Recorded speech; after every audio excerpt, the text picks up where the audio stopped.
Photo YouTube channel. Go ahead, enjoy watching to this content.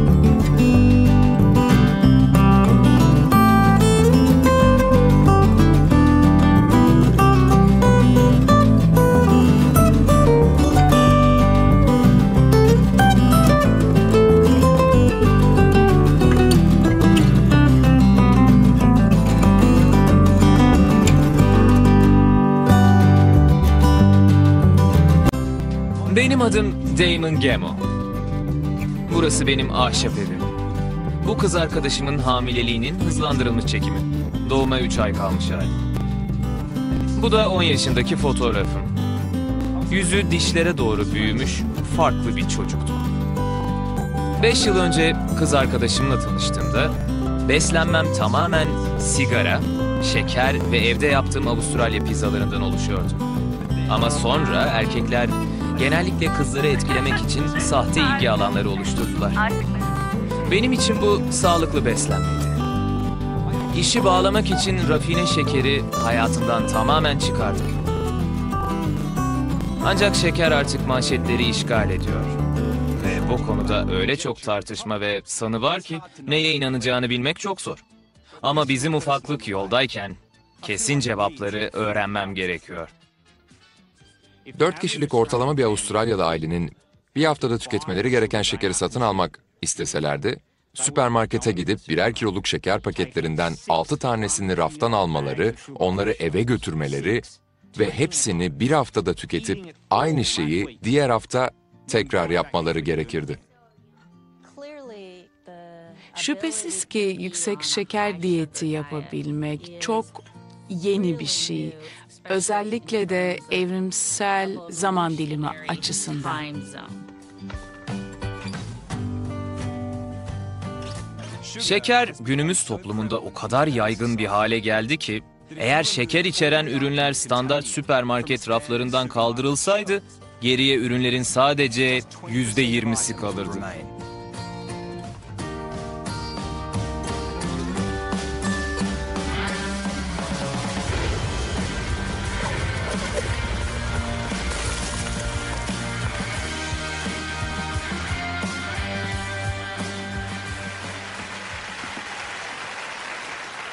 Bayanlar, baylar, kızlar ve erkekler. İşte şekerin sıkıştırılmış tarihi.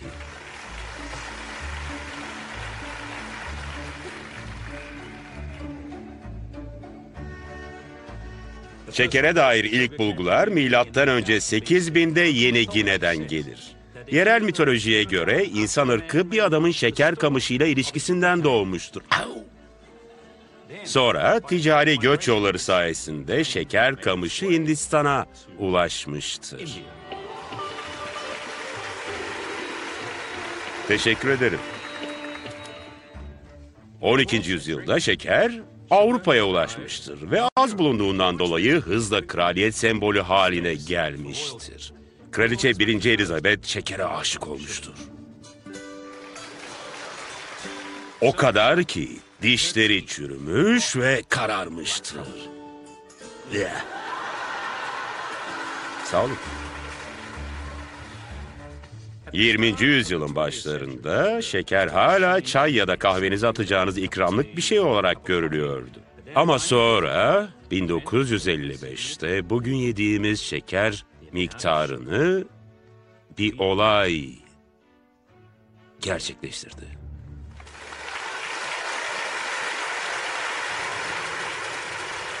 Bir ulus, Cumhurbaşkanı'nın kalp krizi geçirdiğini duyar ve şaşırır.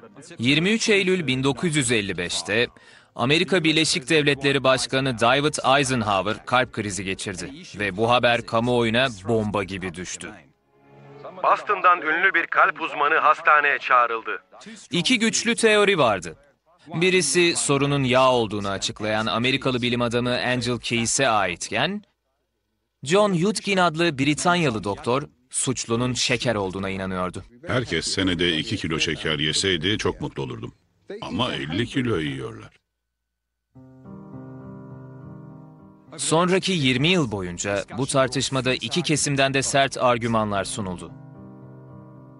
Ancak 1970'lerin sonunda Angel Keys tartışmadan galip çıktı. Yağ günah keçisi oldu. Şeker aklandı ve artık zaman yağsız yiyecek zamanıydı.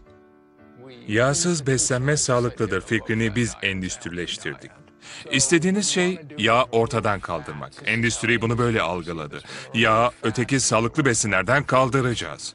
Bu durumda kalorinin de yerini doldurmamız gerekiyor. Besinden de doğru damak tadını almamız gerekiyor ve besinin yağlıymış gibi lezzetli olması gerektiği için bunu yapmanın en iyi yolu şekerdir.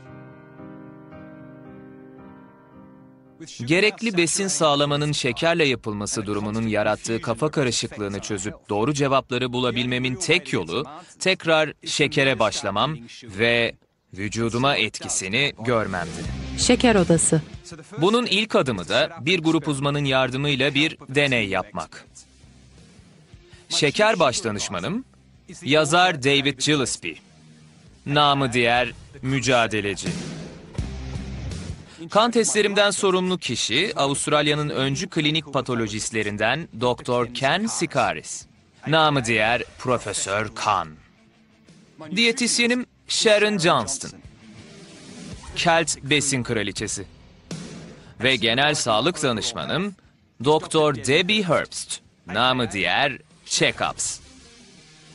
Pekala, bu işi yapmaya başlamak ve şekerin bana neler yaptığını öğrenmek istiyorum. Eğer ortalama bir Avustralyalı gibi olmak istiyorsan günde yaklaşık 40 çay kaşığı kadar tüketmen gerekecek.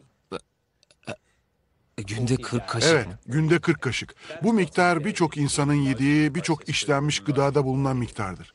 Yani şimdi bu ekşi gökkuşağı çubuk şekerlerden bolca yiyeceğim anlamına mı geliyor? Demek istediğim 40 çay kaşığı şekeri nasıl yiyeceğim? 40 çay kaşığı yemen için böyle bir yere gelmene gerek yok. Sadece bir süpermarkete gideceksin ve 40 çay kaşığı şeker alacaksın. Pekala. Amacımız çok yüksek şekerli diyeti test etmek ve bunun yarattığı etkileri, vücudumda meydana getirdiği değişiklikleri görmek. 2 ay boyunca günde 40 çay kaşığı şeker yemek istiyorum. 40 çay kaşığı mı? 40 çay kaşığı. Bunu nasıl yapacaksın? Hazır mısır gevrekleri ve yağsız aromalı yoğurtlar olabilir. Bir diğer seçenek de fasulyeli kızarmış ekmek. Mesela. Fırınlanmış fasulye mi? Ve bir porsiyon buzlu çayla neredeyse 9 kaşık şeker almış olursun. Bilinen şeker ve abur cuburlara dokunmadan günde 40 kaşık şeker yemeyi başarırsam, yani bu mümkün müdür tam idrak edemiyorum ama eğer başarırsak ve farkı görürsek işte o zaman evet güzel bir hikaye olur. Sağlık göstergelerinin çoğu oldukça kötü yönde ilerleyecek. Bu yüzden tıbbi yardım alacağını duymak beni mutlu etti. Çünkü buna çok ihtiyacın olacak. Ailende şeker hastası var mı? Hayır. Pekala. Bildiğim Hiç yok mu? kadarıyla Güzel, hayır. peki ya kalp Evet. hastası? Hayır. Hepsi ince uzun İrlandalı ya da Fransız zaten.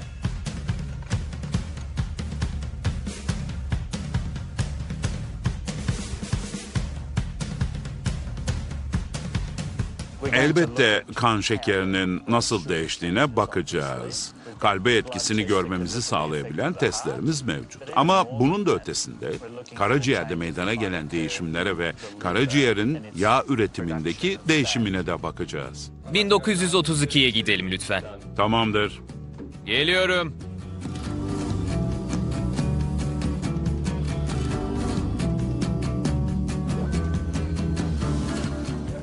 Bakalım boyun kaçmış? Kan basıncın gayet normal ve sağlıklı seviyede. 121'e 79. Kalp atış hızın da iyi. 75'te. Pekala, şimdi de kalbini dinleyip sesini duyalım bakalım. Kalbinin ne dediğini biliyorsun Damon. Bu çılgınca şeyi yapma mı Aynen diyor. öyle. Duyduğum şey kesinlikle buydu. Sırf aptalca bir şey yapmadığından emin olmak için bazı testler var. Genellikle insanlara bu tarz şeyleri yemelerini önermem o yüzden. Bence yaptığın bu şeylerden ötürü delinin tekisin sen. Ama hayır gerçekten bence bu çok tehlikeli. Ama iyi tarafından bakarsak bunu zaten herkes yapıyor. İşte deney öncesi sağlığım bu durumda. Günde aldığım kalori yaklaşık 2300. Bunun %50'si avokado ve fındık gibi iyi yağlardan, %26'sı yumurta, kırmızı et veya balık gibi proteinlerden, %24'ü ise taze sebze gibi karbonhidratlardan oluşuyor. Ve tabii ki rafine şeker yok. Şu anda 76 kiloyum. Bel çevrem 84 santimetre. Kan testlerime göre çok sağlıklı bir karaciğerim ve kan dolaşımında yağ bulunan düşük seviyede trigliseritim var. Ve neyse ki insülin direnci veya diyabet izine de rastlanmadı. Genel olarak yaşıtım olan ortalama bir batılı erkeğe nispeten daha sağlıklı çıktım. Deneyin ikinci aşaması alışveriş yapmak. 40 çay kaşığını hesaplamak için şunu unutmamalıyım. Bir çay kaşığı yaklaşık 4 gram şekere denk geliyor. Ancak bir de farklı şeker türlerini bilmem gerekiyor. Bayanlar ve baylar, kızlar ve oğlanlar, şeker ailesiyle tanışma zamanı geldi. Bazı besinleri yediğimiz zaman bunlar bir kurala uyarlar. Vücudumuzun yakıtı olan glikoz olurlar. Ekmek, makarna, sebze ve tahıl. Hepsi beynimiz için glikoza dönüşüp kalırlar. Ama bunu hem hücrelerimiz hem de organlarımız kullanır. Yani glikoz olmasaydı siz de olmazdınız. Sıradaki laktoz, ipek kadar pürüzsüzdür. Memelilerin aldığı ilk şeker anne sütlerinde görülür. Laktoz, peynir, süt ve yoğurtta bulunur. Duyarlılığın varsa dikkat et. Yoksa seni tuvalet bekler. Şimdi geldik yaygaranın kaynağı sukroza. Bazıları der ki tehlikeli, diğerleri de şüpheli bulur. Kahve veya çayımıza attığımız şekerdir sukroz. Şeker ailesinin tatlı küçük kızıdır. Ya da değildir. Evet, bu masa şekeri olan sukroz 2 şekerden oluşur. %50'si aile şekeri glikoz, %50'si fruktoz. Evet, fruktoz şeker ailesinin yaramaz ergen oğlu olabilir. Çünkü geçmişte fruktoz çok nadirdi. Meyve, sebze ve bal da vardı. Alabilirsen tabii. Ama artık her yerde, yediğimiz birçok yiyecekte. Fruktoz yerken onu hep fark edersin. Çünkü fruktoz besini tatlı hale getirmekte. Dünyadaki insanlar hastalanıyor gitgide. Ve birçok bilim insanı diyor ki fruktozun rolü var bu işte. Hey! İlk parti. Sence orta rafları şeker bölgesi yapsak Harika nasıl olur. olur? Biraz meyve suyu.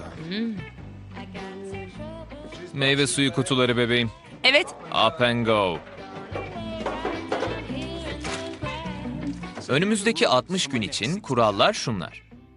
Günde 40 çay kaşığı şeker tüketmeliyim. Ama bu şeker sağlıklı diye bilinen yiyecek ve içeceklerdeki gizli şeker olmalı. Yani meşrubat, çikolata, şekerleme veya dondurma yok. Bu 40 çay kaşığı şeker özellikle sukroz ve fruktoz içerecek. Reçel gibi sonradan eklenmiş ya da kuru üzüm gibi doğal da olabilir. Hep yağsız yiyecekleri seçmeli ve her zamanki kadar egzersiz yapmalıyım. Yani haftada 2 kez bahçemin etrafında 3 tur ve evimdeki spor salonumda 10 dakika antrenman. Kelimenin tam anlamıyla ev spor salonu.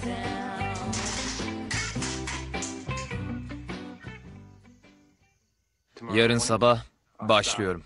Neler hissediyorsun?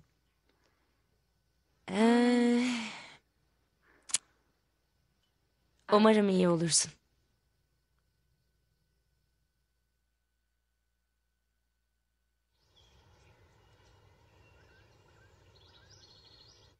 Hayatım, bizim ölçmek için litrelik kabımız var mı? Evet.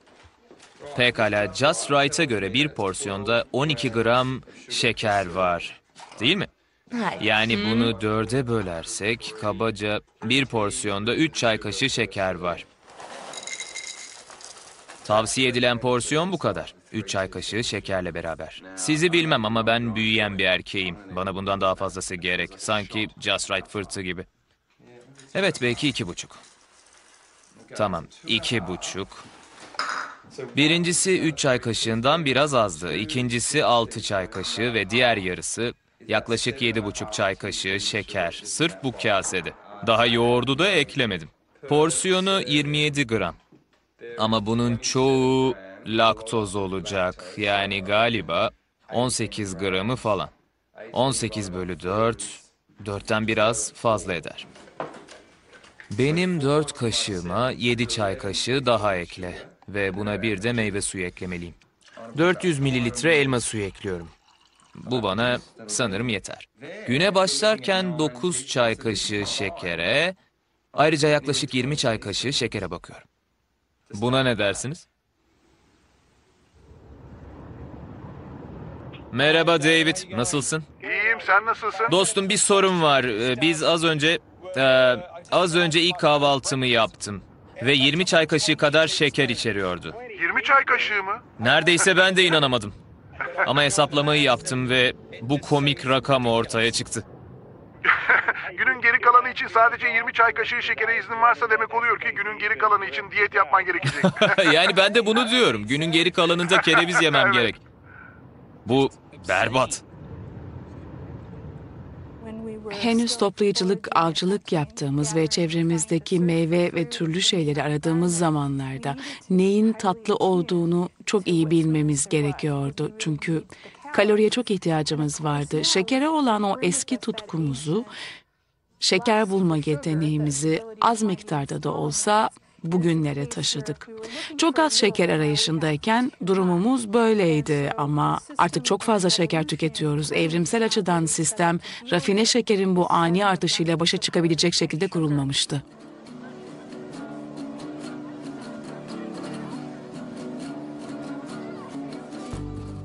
Deneyden 2 gün sonra abur cubur yemeden 40 çay kaşığı şekeri almanın ne kadar kolay olduğunu görünce gerçekten çok şaşırdım. Az önce bu kadar fruktozu nasıl tükettiğimize dair bir deneme yaptım. 4 tane elma aldım.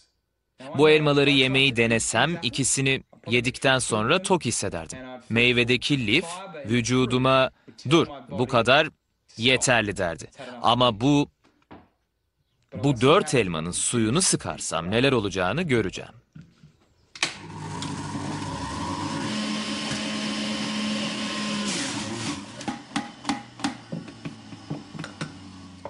Evet, bu o 4 elmamız. Bu da 4 elmadan çıkan bir bardak şekerimiz. Bir elmada yaklaşık 4 çay kaşığı şeker var. Yani bu bardakta 16 çay kaşığı şeker var. Doğa bize bu mükemmel paketi verdi. Ve içinde her türlü besin var. Bize doyduğumuzu söyleyen lif ve uygun miktarda şeker. Ama biz ne yaptık? Sırf şekeri çıkaran ve geri kalan her şeyi çöpe atan bir makine icat ettik. Harika.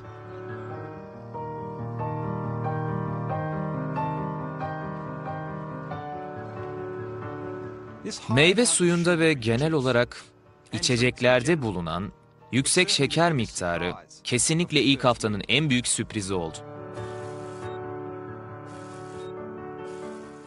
İçecekler benim tsunami etkisi dediğim ani bir enerji hissi yaratırlar. Esasen karaciğerinize ulaşan büyük bir şeker dalgasını tüketirsiniz ve bunun da birçok sonucu vardır.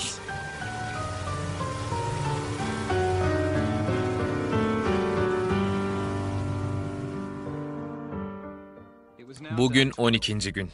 İlk kez tartılacağım. Kader anı. 79.3. Ne dersin? Ağlamak üzereyim. Neden? 3,2 kilo. 12 günde. 12 günde. Ve asitli içecek yok, dondurma yok, çikolata da yok. Sadece sağlıklı besinleri tüketerek oldu. Tehlike çanları çalıyor. Debbie'nin çanları aldığım kilolardan dolayı değil. Göbeğimde oluşan yağlardan dolayı çalıyordu. Bu yağlara da viseral yağ deniyor. Bir bebeğim olacak. Bu duruma güzel bir örnek. Bu kişide yağ siyahla gösterilmiş. Derinin hemen altında çok az yağ var ama içeride organları kaplayan çok fazla viseral yağ var. Ve bu durum içinde çok uygun bir terim var. Diş. Dıştan ince, içten şişman.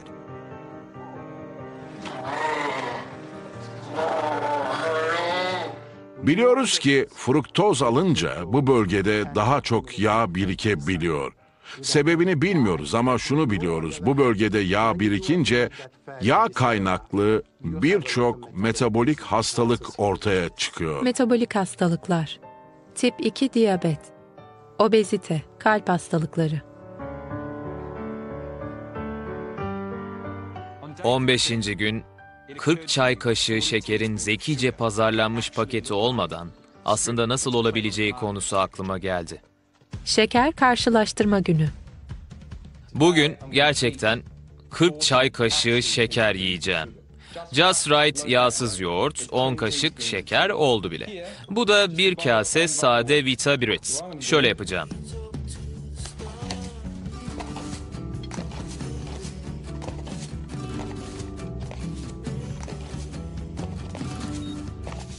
Bunda bu kadar şeker var.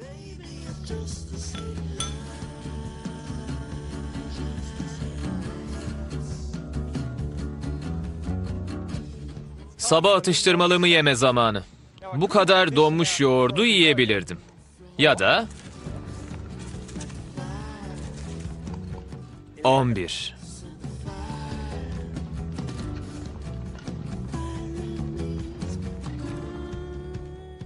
Öğle yemeği vakti. Burada lezzetli bir tavuk yemeğim var. Şimdi bu tavuk sosundan yarım paket ekleyebilirim. Ya da onun yerine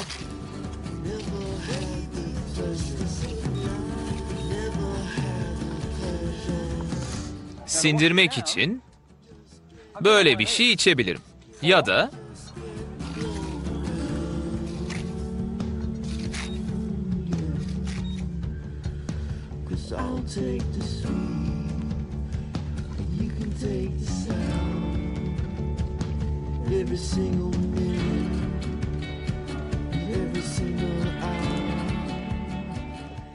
İkindi yemeği sonrası bir rahatlık çöktü. Toparlanmak için elma, çilek, yaban mersini barından yiyebilirim. Ya da 7 çay kaşığı şekerli kraker sandviçten yiyebilirim.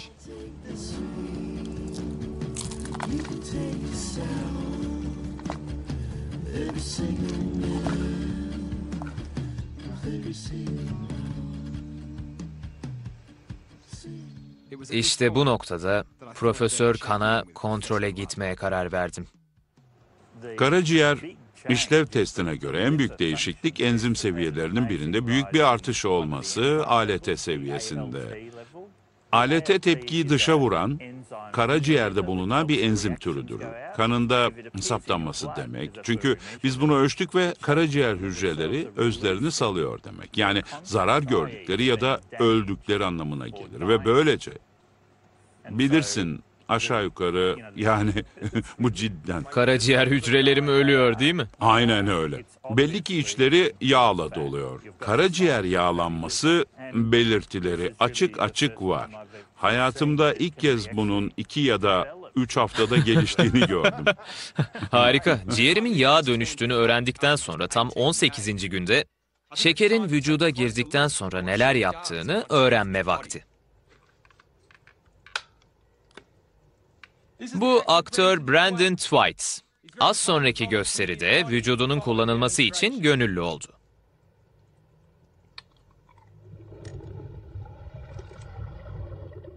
Şeker vücuda girince ikiye ayrılır. Fruktoz ve glikoz. İkisi de karaciğere gider. İşte burada ciğerde glikoz etkili şekilde halledilir.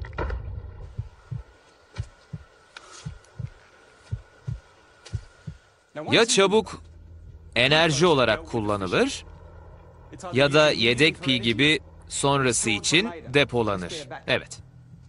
Ama şekerin fruktoz yarısı çok farklıdır. Karaciğerin fruktozu düzenleme işlevi yoktur çünkü fruktoz doğada az bulunur. Bu yüzden de gereğine bakmaksızın fruktozu kan dolaşımından püskürtür. Tüm boş piller doluysa da şekeri hemen yağa dönüştürür. Bu yağın bir kısmı ciğerinizde kalacak, siz de insülin direnci ve diyabet riskini arttırmış olacaksınız. Ayrıca karaciğerdeki bu yağ trigliserit olarak kan dolaşımına gönderilir. Bu da aşırı kilo, damar tıkanması ve kalp hastalıklarına sebep olur.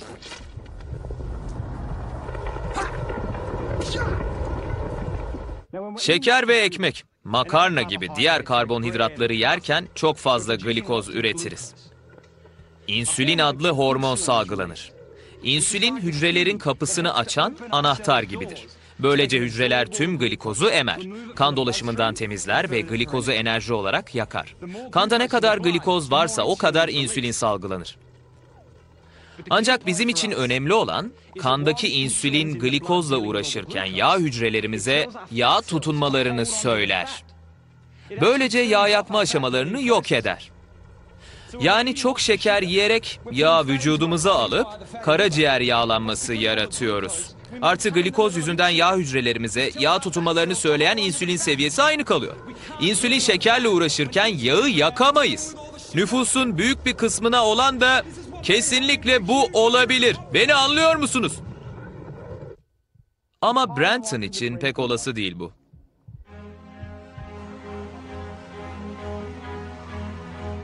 Konuştuğumuz konu obezite ve diyabete bağlı kalp rahatsızlığı, birçok kanser, gut, hipertansiyon, yüksek kan basıncı, muhtemelen Alzheimer hastalığı gibi kronik hastalıkların varlığıdır. Asıl soru şu ki, şeker beslenmemizde olmasaydı bu hastalıklar gerçekten var olurlar mıydı acaba?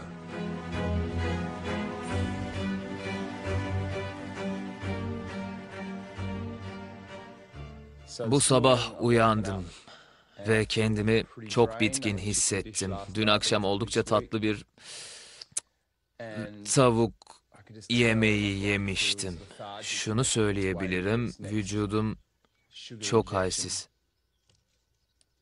Bugün güne meyve suyuyla başlıyorum. Evet, muz aromalı ve içinde yaklaşık 4-5 çay kaşığı şeker var.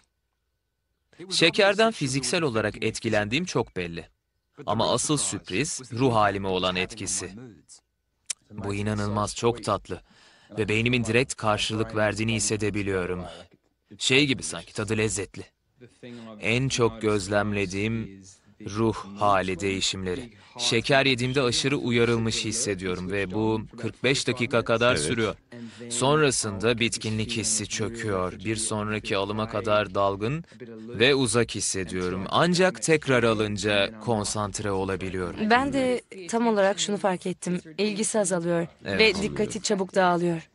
O hiç böyle biri değildir. Oldukça sıra dışı bir durum. Anlattığınız şey yapılan araştırmalara göre kesin olarak yüksek konsantrasyon, enerji, ardından da çöküş olarak tanımlanıyor. Bu şekilde.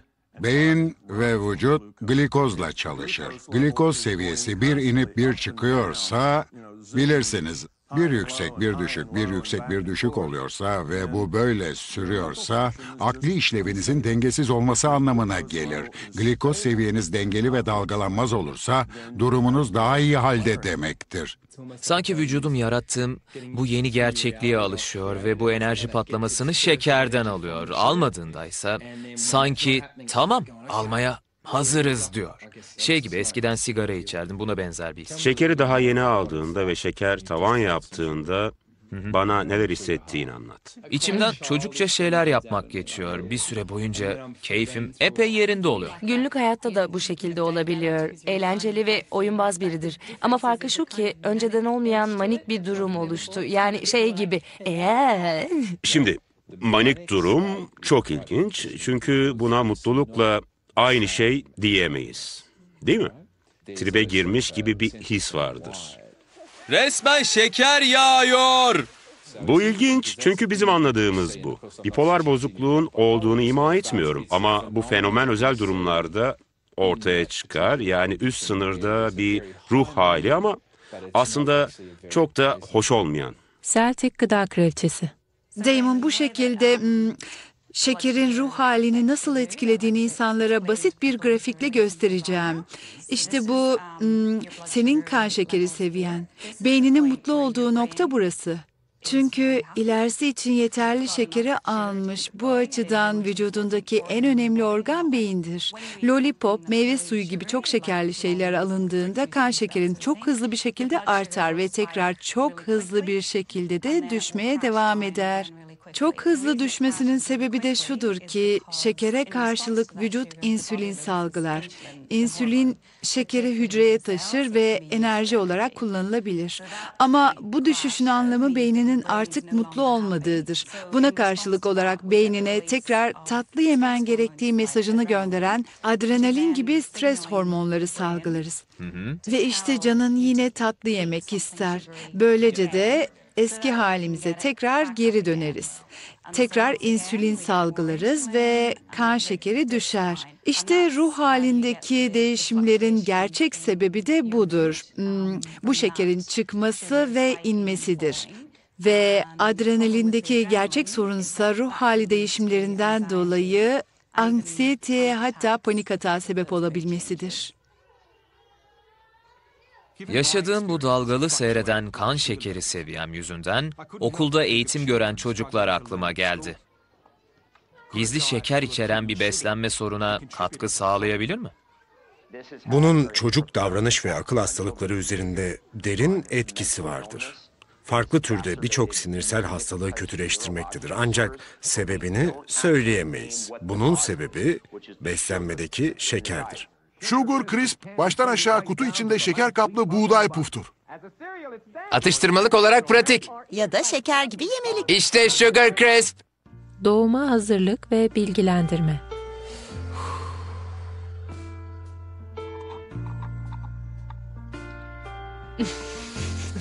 Gülme, bu şey için neden içtiğimi biliyorsun.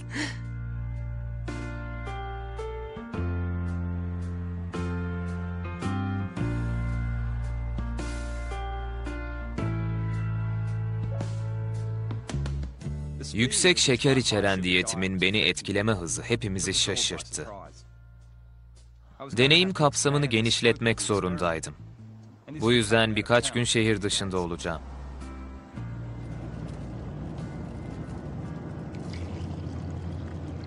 ...2002'de aborjinlerle kaldığım dönemde tükettikleri şeker miktarına şaşırmıştım. Batı tarzı beslenmeyle tanışan birçok yerli kültürü gibi şekerle ilişkileri bilhassa yıkıcıydı. Aborjinler beslenmelerinde çok az şeker kullanır. Bir aborjinin bütün bir yıl tükettiği şeker miktarı yalnızca 2-3 küçük parça şeker kadardır. Bu gerçekten çok az bir miktar. 2008 yılında kola, dünyada kişi başı satışlarında bir numaranın Avustralya kuzey toprakları olduğunu iddia etti. Sebebi geniş ölçüde aborjin toplumlarındaki yerel dükkanlardır. Amata'nın küçük kasabası Uluru'nun 100 kilometre dışındayız. Burası alkol tüketilmeyen bir yerdi. Ama 2007'de 400'den az nüfuslu bu yerde 40.000 litre kola tüketildi. Bir aborjin bu konuda harekete geçmeye karar verdi. Onun adı John Tregenza. Bu onun çantası. Bu da Putarusu. Ve bu da onun takma adı. Testere. Neden? Çünkü saçmalığı kesip sadede gelirim. 1973'te buraya ilk geldiğimde tahminimce halk besin maddelerinin %10'unu dükkandan alıyordu. Şimdi neredeyse %100'ü. İnsanların sağlığının dükkandan aldıkları şeylere bağlı olduğunu görmek önemli bir şey.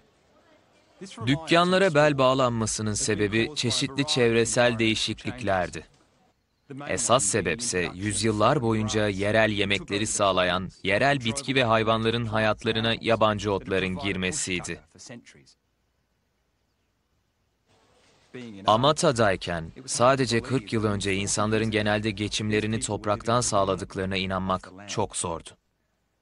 Ailelerimiz, tüm yaşlılarımız, büyük babalarımız, büyük ebeveynlerimiz hepsi yerel et ve ot yiyordu. Örneğin emuları, kanguruları, hindileri, yaban domateslerini, yaban pancarlarını.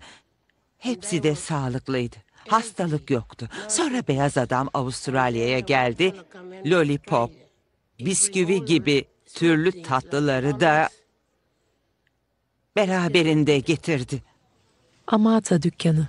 Dükkanları kar getiren şekerli ürünlerle doldurup halkın sağlığı hızla kötüleşirken John, iş arkadaşları ve yerel bir sağlık kurulu halkın taze ve sağlıklı ürüne ulaşabilmesi için bir program başlattılar. Programın adı My Viru. İyi gıda. My Viru hemen işe koyuldu. Fritözleri kaldırıp yerine bedava soğuk su kaynakları eklediler ve halkı eğitmek amacıyla diyetisyen işe aldılar. Çocuklar için psikodelik sebzeli müzik videoları yapıp dolaplara bu uyarıyı astılar. Kola gibi içecekler çocukları çıldırtır. Uyarıyı test ettim ve galiba bildikleri bir şeyler var.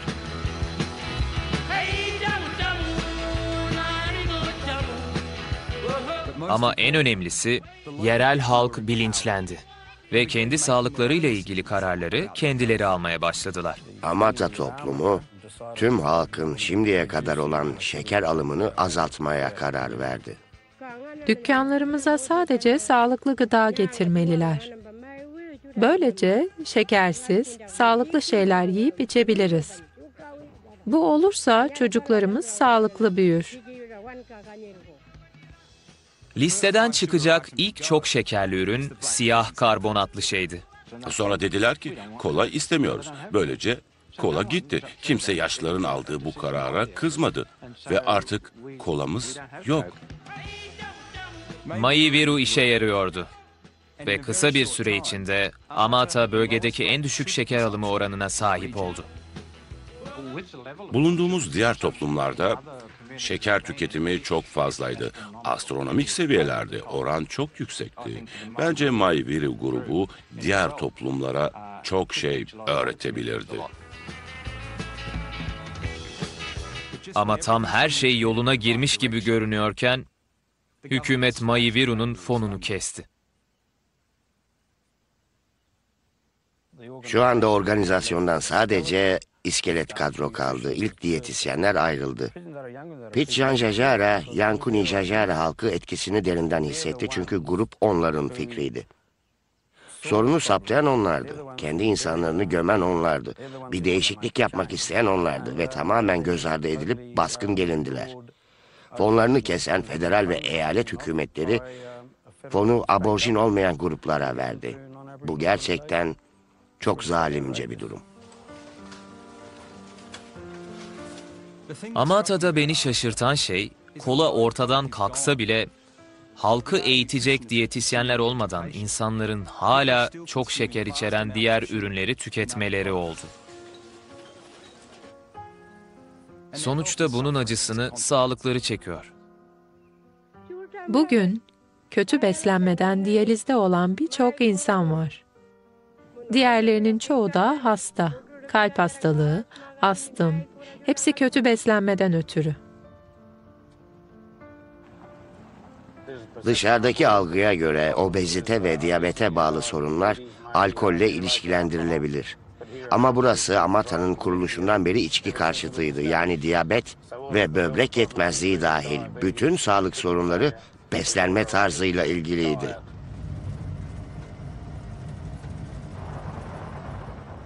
John bana işlevsiz kalan My Viru'nun tüm etkilerini görebileceğim özel bir yere götürmeyi teklif etti.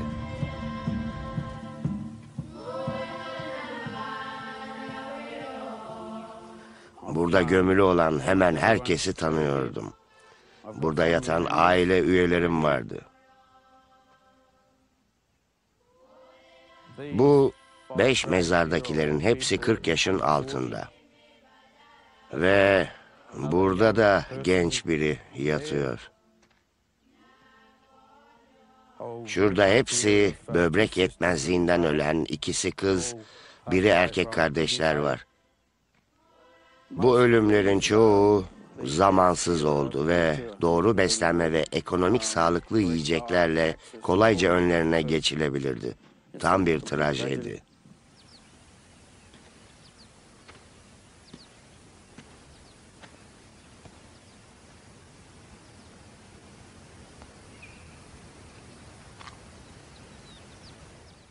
Amata'da geçirdiğim 4 gün sonunda bu ve diğer birçok yerli halka olan şeyin yoğunlaştırılmış haliyle vücuduma da olmaya başladığını düşünmeye başladım. Uzun bir süredir şeker yemiyordum. Ama şimdi aniden aşırı şekerli beslenmeye maruz kaldığım için hissedilen etki çok hızlı ve şiddetli oldu. Mahiviru'nun başını çektiği olumlu gelişmeler gibi acil önlemler alınmazsa, yeryüzünde yaşayan en eski kültür yok olma tehlikesiyle karşı karşıya kalacak.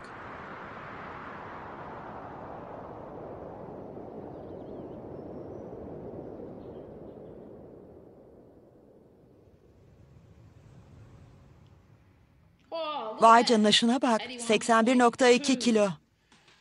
81,2 kilo. Tamam, o zaman bu durumda... 1,6 kilo almışsın. Yani bir ayda 5 kilo almışım. Öyle bir şey. Evet doğru. 76. 76 ile başlamıştın. 5 kilodan fazla almışsın. Aman tanrım. Ne oldu? Bekle. Dur, söyleme sakın. 91. 91 evet, mi? 91. Yani bu 7 santim 7 demek. santim evet. Önümüzdeki 3-4 ay boyunca bu şekilde devam edersem obezite kapıma dayanır mı diyorsun? Kesinlikle çok uzakta değilsin. Normalden fazla yiyorum. Eskiden olduğundan daha çok atıştırıyorum. Ve çok zor doymaya başladım. Hiç şaşırmadım çünkü iyi yağlardan ya da proteinlerden çok fazla yemiyorsun. Bizi tok hissettiren aslında yağ ve proteindir.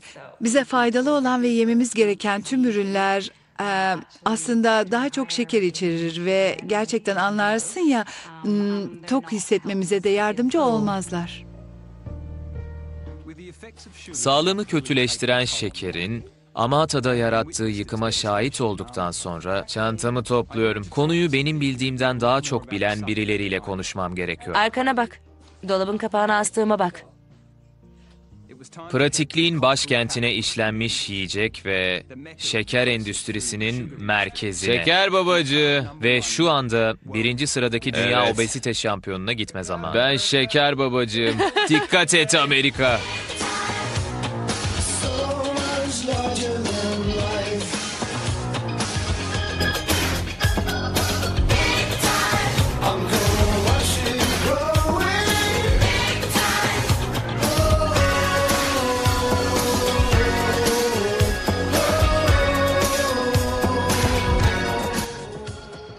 Artık Amerika'dayız. İlk gün jet lag oldum. Hemen bir markete girdim ve bunlardan bir tane aldım. 139 gram şeker var içinde. Hesap makinesi gerekiyor. Bunda 34 çay kaşığı şeker var. Bu neredeyse günlük yemem gereken miktar. İnanabiliyor musunuz? Harika bir jet lag ilacı. Vay canına, vay canına, vay canına. Bu içecekteki eşit miktar şekeri yeseydim eğer, ama şeker orijinal halinde kalsaydı, 4 şeftali, 2 misket limonu, 30 limon, 30 çilek yemek zorunda kalırdım. Kış uykusuna yatacak bir ayı için uygun olabilir. Ama bunu sağlıklı sanan insanlar için zararlı etkileri olabilir. Günümüzde bazı hükümet yetkililerinin iyi niyetlerinin dayattığı ilginç fikir şudur. Fast food'dan kolayı çıkarsak ve çocuklara meyveli içecek içirmeye başlasak çok daha sağlıklı olurlar ama onlarda da koladaki kadar şeker mevcut zaten. Yani değişen bir şey olmuyor. Amerikan yemeklerinde fark ettiğim ilk şey 40 çay kaşığı şekerden az yemenin ne kadar zor olacağıydı. Yemekte bol miktarda kullanılan şey sadece şeker değil, ayrıca yüksek fruktozlu mısır şurubu denen bir tatlandırıcı da kullanılıyor. Esas dağıtım sistemi meşrubat. Bu da Amerikalıların beslenme sistemine yılda yaklaşık 4000 çay kaşığı eklemek demek oluyor. İnsanlar şunu anlamıyorlar. Yüksek fruktozlu mısır şurubu ve şeker aslında aynı şeydir. 1980'lerde mısır rafinericileri insanların yüksek fruktozlu mısır şurubu ile şekeri bir görmemeleri için çok uğraştılar. 20 yıl sonra insanlar yüksek fruktozlu mısır şurubunu obezite salgını sebebiyle suçluyorlardı.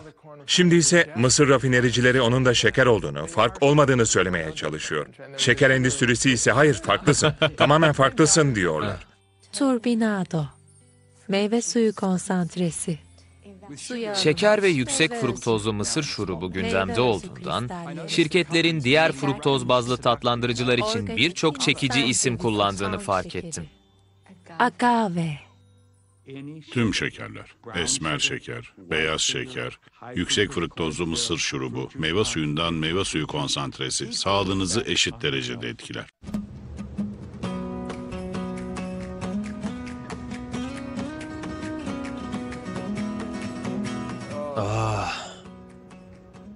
Bugün kendimi hiç iyi hissetmiyorum. Midem bulanıyor. Sabahleyin de başım ağrıyordu. İlginç çünkü Amerika'nın kırsal kesiminden arabayla geçiyoruz. Şimdi Kuzey Carolina'dayız.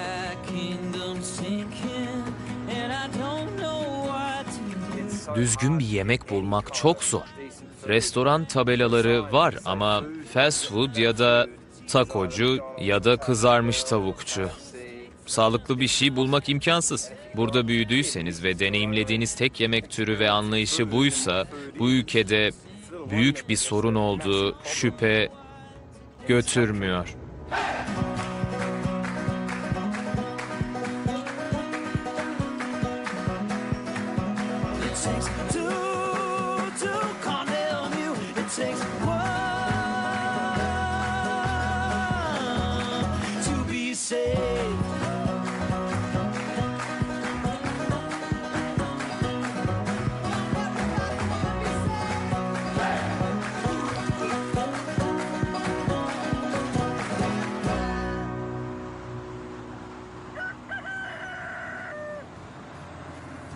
Bir sonraki durak Barberville, Kentucky'di. 1990'ların büyük kola savaşlarında iki büyük firma şiddetli bir savaşa tutuşmuştu. Birisi Kentucky'de işini sağlama aldı. Bir numaralı silahları ise işte bu içecek oldu. Bu 1.25 litrelik şişede 37 çay kaşığı şeker ve aynı boy koladan %40 daha çok kafein var. Kentucky halkının beklendiği üzere diş problemleri var. Ve bir dişçi bu konuda harekete geçecek. Adı Edwin Smith. Bu onun posta kutusu. Bu kızı, bu da onun koleksiyonluk heykelci. Edwin mobil diş kliniğine dönüştürmüş olduğu karavanıyla Kentucky'yi dolaşıyor. Edwin ve ekibi okullara gidip çocukları eğitiyorlar ve dişlerini tedavi ediyorlar. İlk zamanlarda genelde ön dişlerinde inanılmaz çürükleri olan, diş etinde kahverengi çürükleri olan insanlar gördüm. Bu insanların çoğu meşrubat bağımlısıydı.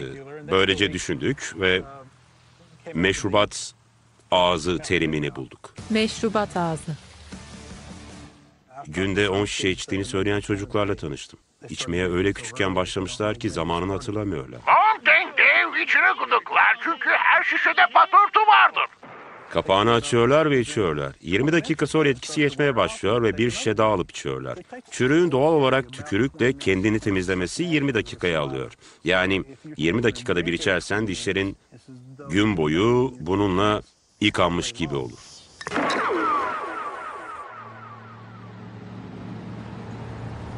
Tedavi ettiğin en küçük çocuk kaç yaşında? Bazen 3 yaşındakiler, 3-4 yaşında olup da çok çürüğü olanlar.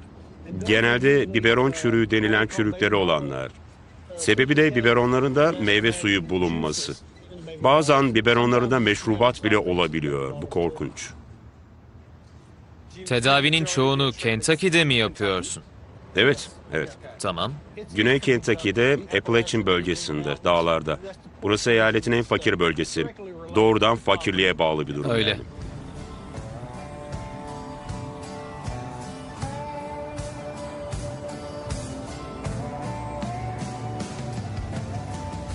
Buradaki insanlar arasında çok gazoz içmek oldukça popüler. En çok da Mountain Dew ve kola. Bu 17 yaşındaki Larry Hammonds. Hayatı boyunca Kentucky'de yaşamış. Bu onun dövmesi. Bu en sevdiği tişörtü ve bunlar da dişleri.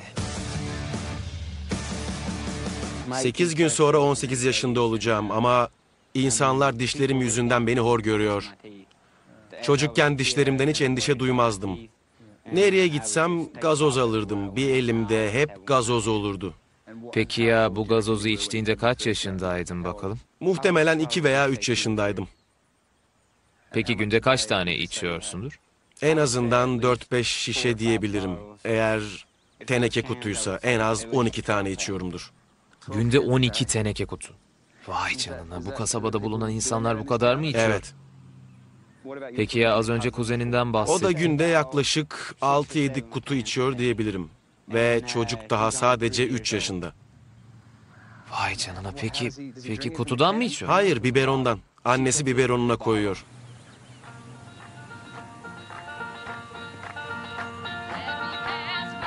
Edwin bugün Larry ile buluşacak. Çünkü tüm dişlerini çektirip takma diş yaptırmayı planlıyor. Çekilmesi gereken toplam 26 dişi var. Bunun ender bir şey olduğunu söylemek isterdim ama maalesef değil. İyi misin Larry? Evet, çok iyiyim ama gerginim. Pekala. Bugün için soruların var mı? Evet. Nedir? Ne zaman başlayabiliriz?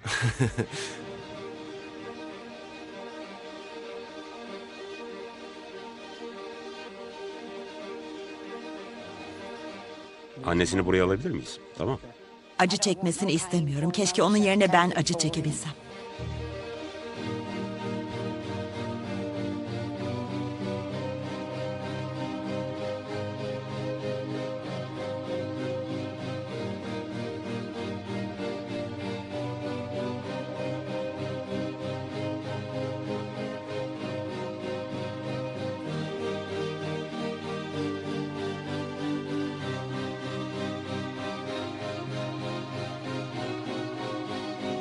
Öldürdü gerçekten.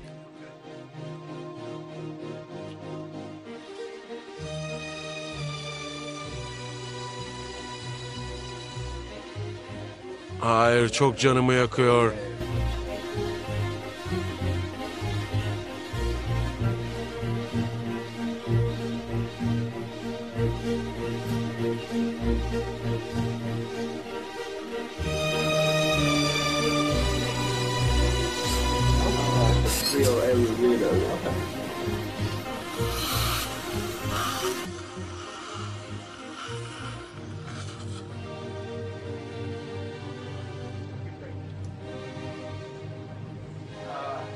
Çok iyi gidiyorsun dostum. Anestezileri hissetmiyor musun?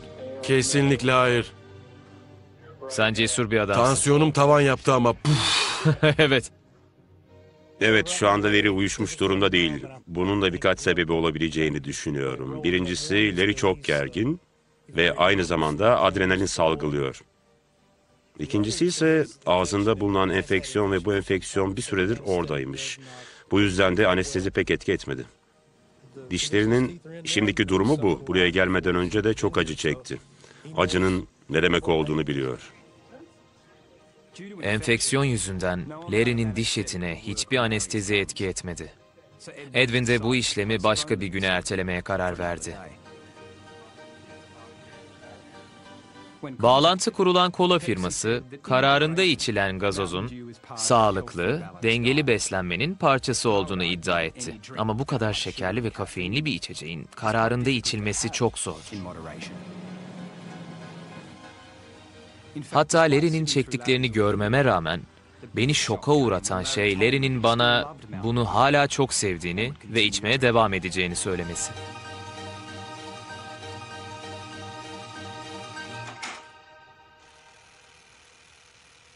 Merhaba hayatım.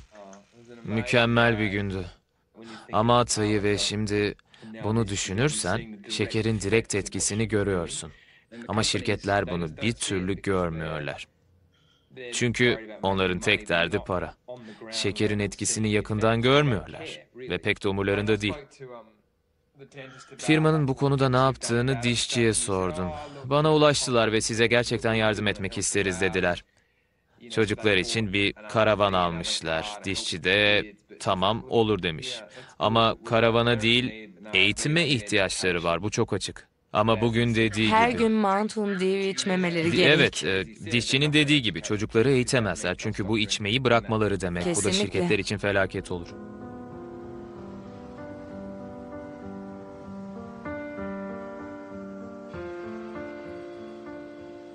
Larry ile yaşadıklarım beni yemek devlerinin bizi ürünlerine nasıl bağladıklarını kapsamlı şekilde yazan Pulitzer ödüllü yazara yönlendirdi. Bu şirketlerin ürünlerinin albenisini arttırmak için ne kadar bilimsel çalışma yaptıklarını hafife almamalısın. Yiyecekte neyin bağımlılık yaptığının, tadını nasıl ve neden arzuladığımızın temellerini anlamak için uğraşıyorlar. İşlenmiş gıda endüstrisinin bir efsanesiyle görüşme fırsatına eriştim. Adı Howard Moskowitz'ti. Bana son icadı olan kola tadındaki meşrubatını açıkladı. Bundan sonra yaptığı konuşmada formülleştirme sürecinde tatlandırıcıların 61 seviyesiyle başlayıp bunu da bütün ülkede 3000'den fazla tüketiciye test ettirmiş. Sonra bu bilgiyi alıp yaptığı yeni kolanın bütün ülkede kapış kapış alınacağını garantileyen ideal şeker oranını bulmuş.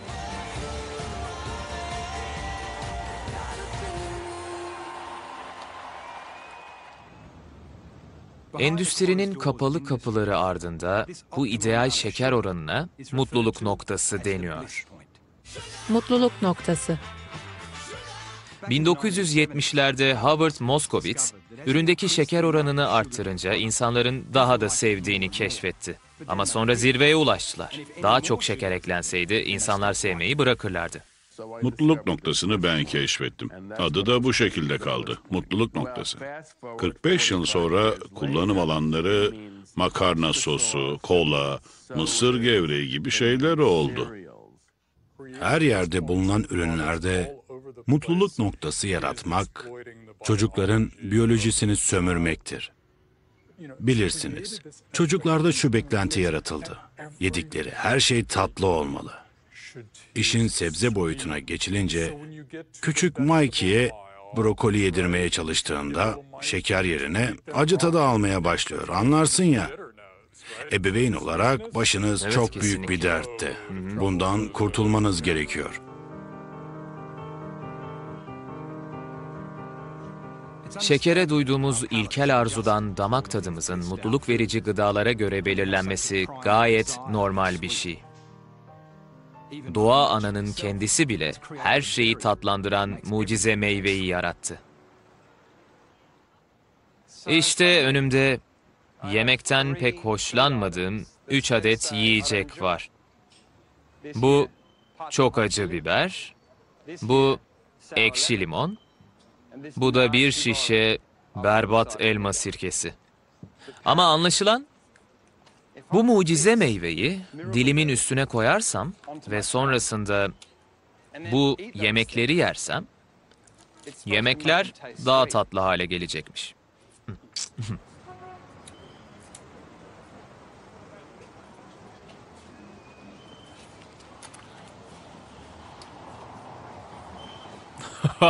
Yok artık.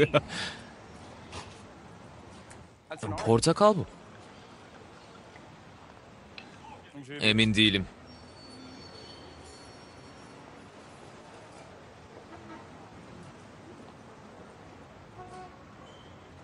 Boğazımdan geçerken tadı çok yoğundu. Ama ağzımda tadı nasıldı bilmiyorum. Belki limonata gibi bir şeydi. Çok tatlı değildi ama asla elma sirkesi gibi de değildi. Ama şimdi çok gerildim. Acı biberi hiç sevmem.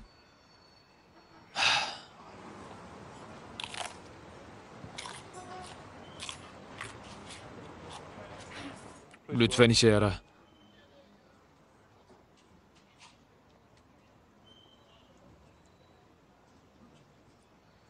Bir şey olmadı. Ama boğazımı yaktı.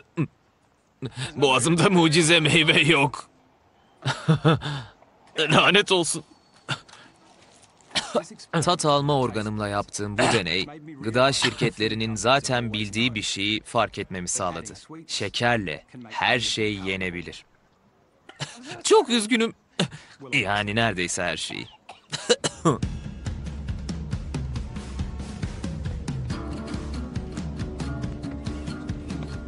35. gün. Deneyin en çok zorlandığım kısmı egzersiz yapmayı sürdürmekti. Motivasyonum azalmıştı. Kalbim ağrıyor. Ah. Ah. Ah. Ah. Celtic Gıda Kraliçesi. Merhaba Sharon. Nasıl hissediyorsun? Oh, pekala beni görsen tanıyamazsın. Çünkü birkaç sivilcem çıktı. Yüzüm oldukça yağlandı ve şişti. Karnımı da mutlaka görmelisin. Fena oldu. En sevdiğim şortlarıma sığamıyorum ki bu biraz üzücü. Peki sivilceler ne zaman çıktı? 3 gün önce falan. Muhtemelen karaciğerin tepki gösteriyor. Derideki bu tarz oluşumlar genelde karaciğerin işlev bozukluğundan kaynaklanır. Mesela kişinin çok işlenmiş şeker yediğini gözlerinden, gözaltı torbalarından ve cildinden anlayabilirsiniz. Ne kadar bitkin olduklarının bir önemi yoktur. Şekerin bendeki fiziksel etkileri çok belirgindi. Ama şeker yeme isteğim ve yarattığı zihinsel zarar beni beynime olan etkisini keşfetmeye itti. Sivilceli suratımı da alıp Oregon Araştırma Enstitüsü'ne gittim. Çok güvendiğim bir grup bilim insanı, fMRI denilen devasa manyetik emiş makinesine sahipler. Makinenin içerisine beynimle beni yatıracaklar. Sonra bana çok şekerli, az yağlı milkshake resmini gösterip özel bir pipetle milkshake içirecekler.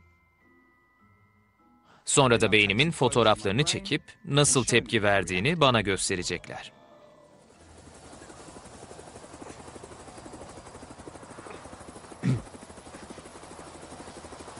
Şimdi kendi beynime tırmanacağım ve şekerin yarattığı etkiyi göreceğim.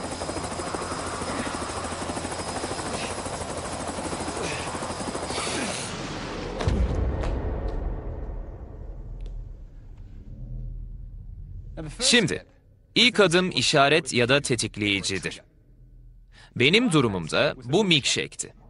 Resmi ya da kendisi olabilir.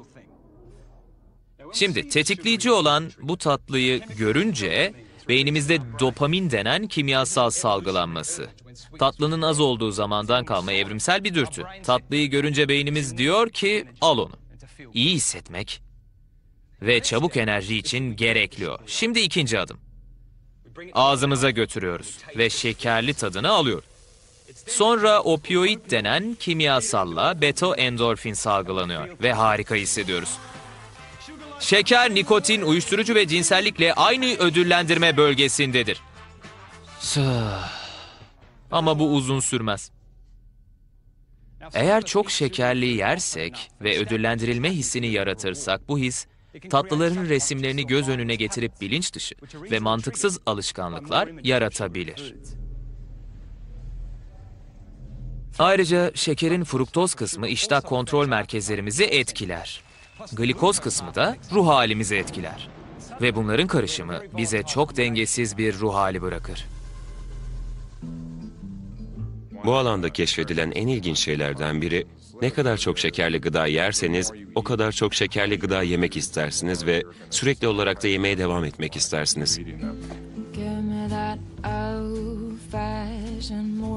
Sürekli olarak daha çok tatlı yeme isteği, kulağa bağımlılık gibi geliyor olabilir.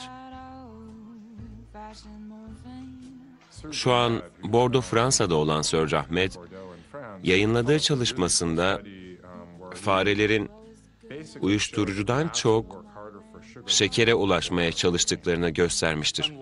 Bir yerde saklanan uyuşturucu satıcılarının aksine gıda devleri her yerde karşınıza çıkmaktadır. Ama her yerde. Bu gıda devlerinin toplantılarında bağımlılık yasak kelimedir. Gıda devleri, obezite ve hastalık konusunda insanlar kendi gıda tercihlerinden kendileri sorumlu olmalıdır diyorlar. Konu yemek olunca öncelikle şişmanlar Hayır, aptaldır. bu hafta sonu evden uzaktaydım. Arkadaşların evinde kendini tutmak zor. Pekala Bayan Bunu Wright, yapamıyorum artık çikolata asla. yemek yok. 50 yıldan uzun süredir gıda endüstrisi obezitenin fazla kalori veya az hareketten olduğunu savunuyor. Bu da demektir ki kilolu insanlar sadece tembel veya açgözlü oluyorlar. Pekala, yolun yarısı geride kaldı. Hayatım boyunca kalori hesabı yapmamıştım. Bu deneyde elimden geleni yapmaya çalışıyorum. Ama şimdiye dek aldığım kalori neredeyse deney öncesi aldığım kaloriyle aynı miktarda. Bu çok ilginç çünkü çok daha fazla yiyor gibiyim. Ama şunu anlıyorum ki deney öncesi yediğim avokado, fındık gibi şeyler yiyordum. Ve yağdaki kalori miktarı şekerden çok daha fazla. Yani aslında yarısı kadar. Mesela 1 gram yağ 9 kaloriyken şeker sadece 4 kalori. Bize neden şeker iyidir, yağ yemeği dediklerini anlayabiliyorum. Çünkü şekerde daha az kalori var. Önceden aldığım kadar kalori almama rağmen karaciğerim yağlandı. Göbeğim sevgiliminki kadar oldu. Artık biliyoruz ki beynime de bir şeyler oluyor. Ve tok hissetmiyorum. Sanki şekerdeki kalori diğer kalorilere göre çok farklı davranıyor. Şeker endüstrisi kesinlikle olayın enerji dengesi olduğuna güveniyor. Çünkü eğer şekerde çok zararlı bir şey varsa bu demektir ki onlar da sigara endüstrisinin akciğer kanserinde olduğu yerdeler demektir. Ama olay çok yemek ve az hareketle ilgiliyse, eğer şekerdeki kalori brokolideki kaloriden farklı değilse sorun yok demektir. İnsanlara kilo vermeleri gerektiğini söyleyin. Şişmanlıyorsanız az yiyin, işte bu kadar. Şeker endüstrisi şunu dikte ediyor. Bir kalori öyle de bir kaloridir, böyle de bir kaloridir. Ama bu kalorilerin insan vücuduna çok farklı etkiler oluyor. Bu hep böyle olmuştur.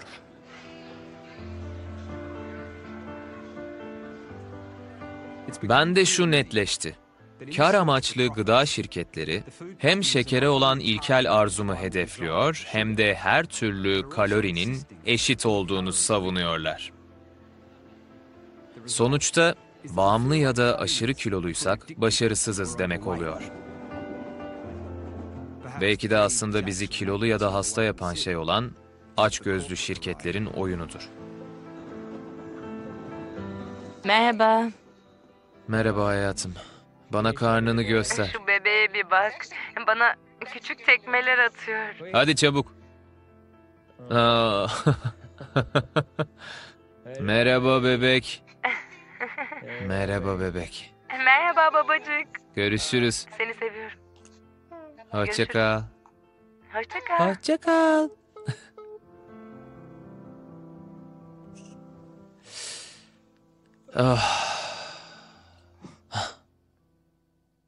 Bu ülkede kaç kişi şeker bağımlısı biliyor musunuz? Milyonlarca. Onlardan milyonlarca var. Okul bahçelerine gidip bu ülkenin genç kız ve genç erkeklerini izlerseniz çocuklardan kaçı bağımlı anlarsınız. Olması gereken enerji ve formları asla yok. Şeker gibi görünüyorlar onlar. 45 günün sonunda şekere dair mesajı net bir şekilde almadığımız kesinleşmeye başladı. Şekerin küresel ticari değerinin 50 milyar dolar olmasının bununla bir ilgisi olabilir mi?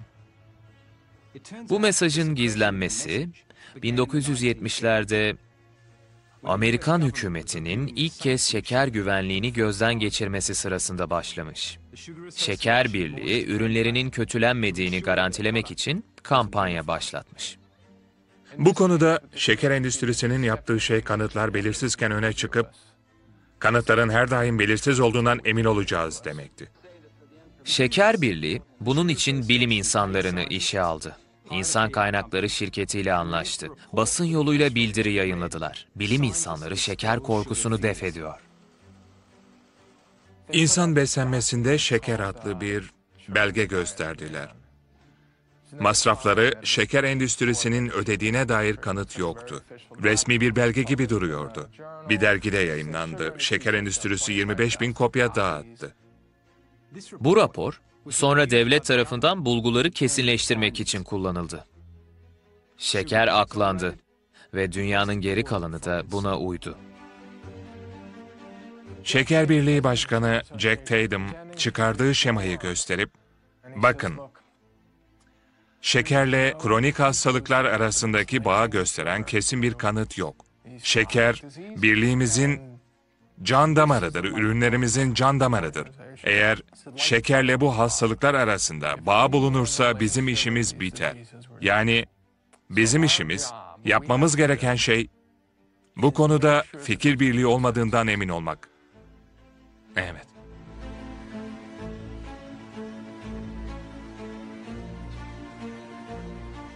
Kanıtların böyle manipüle edilmesi ve suyun kasten bulandırılması çok tanıdık geliyor. Şekerleme yapmaya ne dersin?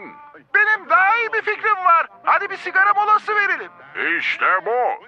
Görünüşe bakılırsa bu durum hala sürüyor. Tütün endüstrisinin sigarayı engelleyen halk sağlığı hareketlerini durdurmak için yaptığı şeylerin bir listesini yapın. Gıda şirketleri bunların her birini yapıyor. Endüstri lehine araştırma için bilim insanlarına para vermek, kalple ilgili ve kanserle ilgili organizasyonlar gibi profesyonel derneklere para vermek, basına yanıltıcı demeçler vermek, endüstriye çalışmayan bilime çöplük bilim demek.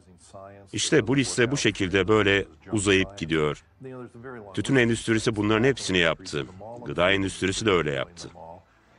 Fruktoz ülkesi.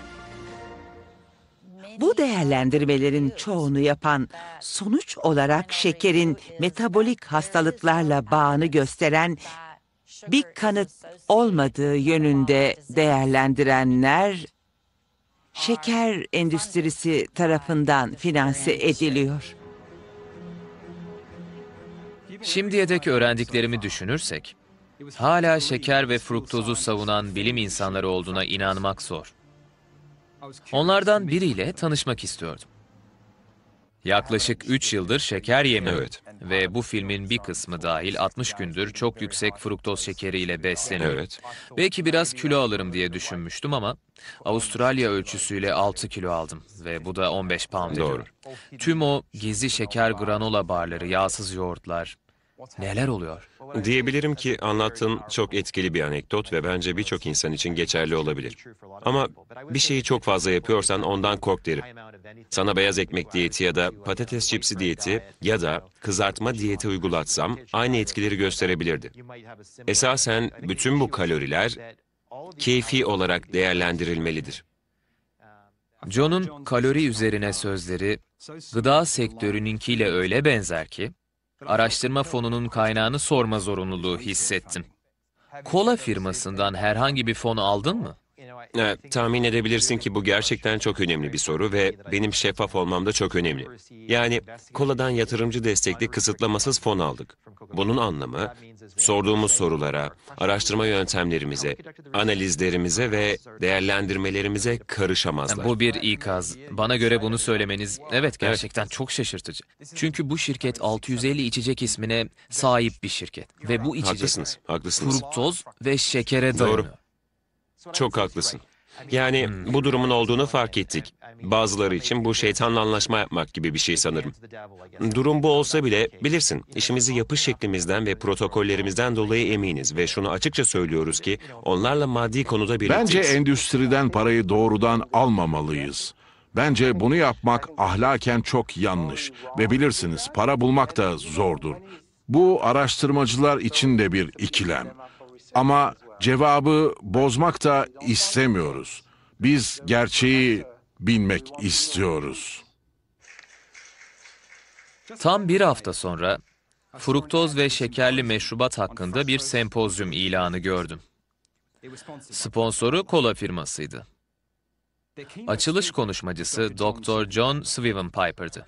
Araştırmalarda kalori ve fruktozla kardiyometabolik hastalıklar arasında bağ olmadığını anlattı. Firma bu konuda üst üste tweetler attı. Sonra konuşmacı dinleyenlere sordu. Belki halk arasında yaygın görüşlere cevaben bir sosyal medya videosu yapıp denge kurmalıyız. Böyle düşünüyorum. Bu videoyu internette buldum. Ama düşündükleri şeyin bu olduğundan emin değilim. Kolada bulunan asit ve şeker gördüğünüz gibi tamponu tamamen temizlemektedir. Başka hiçbir şeye ihtiyacımız yok.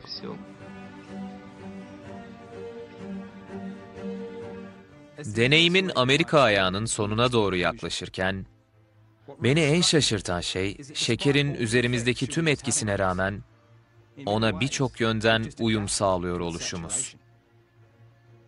İnsan vücudunun ve aklının ne harika olduğunu yeni yeni fark ediyorum. Çünkü günde 40 çay kaşığı şeker yiyor olsam da bu yeni gerçekliğe artık alıştım. Vücudum yediklerimi kabul ediyor.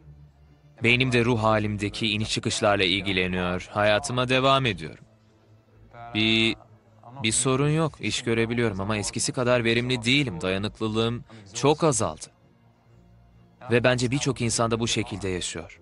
İnsanlar tüm gün iniş çıkışlar yaşıyorlar ama onların gerçekliği de bu. Onlar da bunu kabulleniyorlar. Bundan farklı yaşamamışlar. Ben yaşadım ve o noktaya geri dönmek için sabırsızlanıyorum. Eğer sürekli bu şekilde yaşarsanız, hayatın farklı şekillerde olabileceğini düşünemezsiniz. Referans sisteminizin bir parçası olmaz.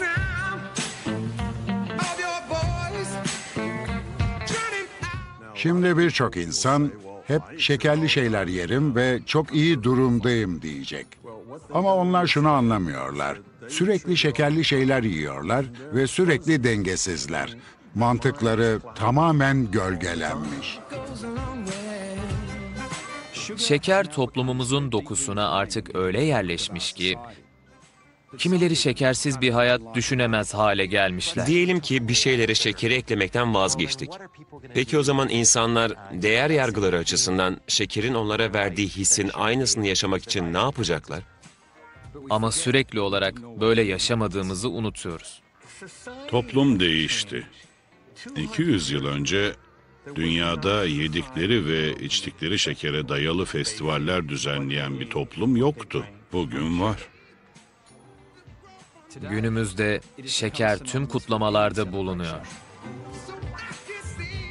Ama daha da önemlisi, bu aşkını ilan etmenin en kolay yollarından biri. Bence şekerin hayatımıza böylesine yerleşmesinin sebebi aşkı hatırlatması. Bu bizi mutlu hissettiriyor. Beynimiz bu kimyasal etkiyi aşka verdiğimiz tepki gibi karşılıyor. Üzgün olduğumuzda ne yaparız? Şeker yeriz ve daha iyi hissediyorum deriz. Hayatımızda yeterli tat, yeterli aşk yoksa biraz çikolata yiyeceğim deriz. Şekerin kalbimizle, beynimizle ve vücudumuzla kurduğu karmaşık bağlantılardan dolayı, şekerin kültürümüz için sandığımızdan daha büyük bir sistemi mi var acaba diye merak ediyorum.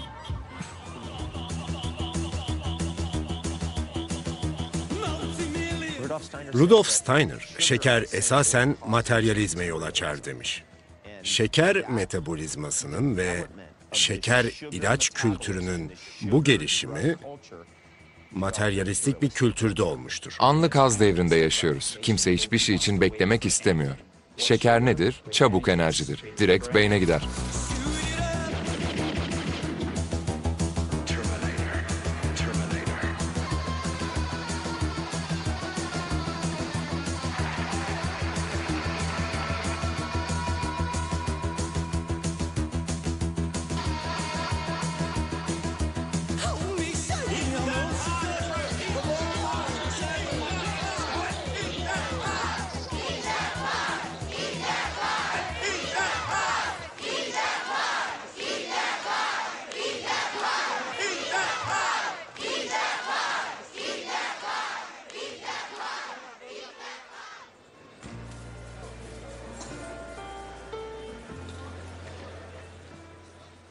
Merhaba sevgilim. Hey, merhaba. Şuna bak. Merhaba ufaklık. İçeride durumlar ne alemde dostum? Bu çok büyük. Benimki de büyük mü? Bak. Aman tanrım. Hadi gidelim. 60 gün ve 2360 çay kaşığı şeker sonra sıra son öğündeydi. Kalan 40 çay kaşığını bir çocuğun beslenme çantasındaki yiyeceklerle değiştirmenin uygun olacağını düşündüm.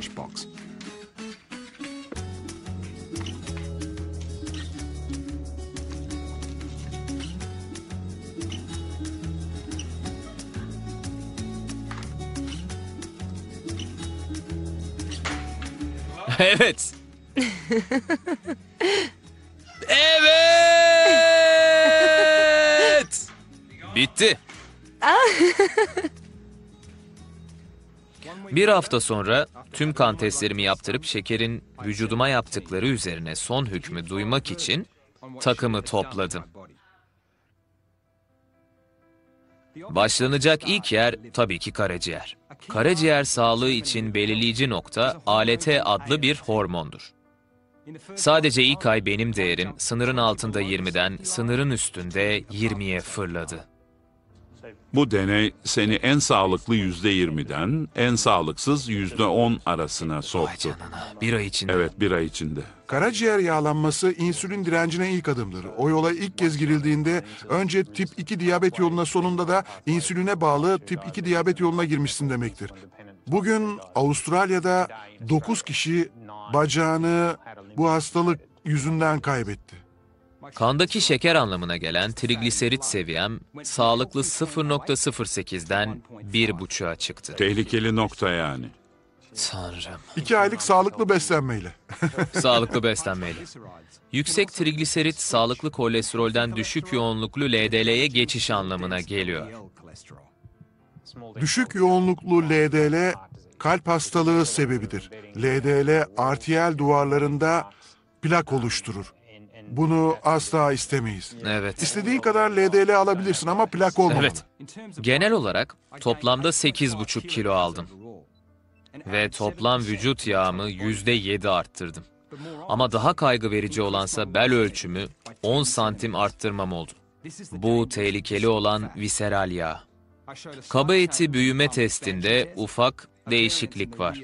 Arka bel üstü testinde de farklılıklar var ve çok bilimsel bir test olan göbeğe şaplak at yağ dalgası yarat testinde de çok başarılıyım. Ben bilirsin, bunu bu kadar kısa sürede yapabileceğinden endişeliyim. Kalp dostu sağlıklı beslenmeyi. Herkes bunu yapmakta bir sakınca yok sanıyor ama bu zor bir şey bence. O kadar da kolay değil.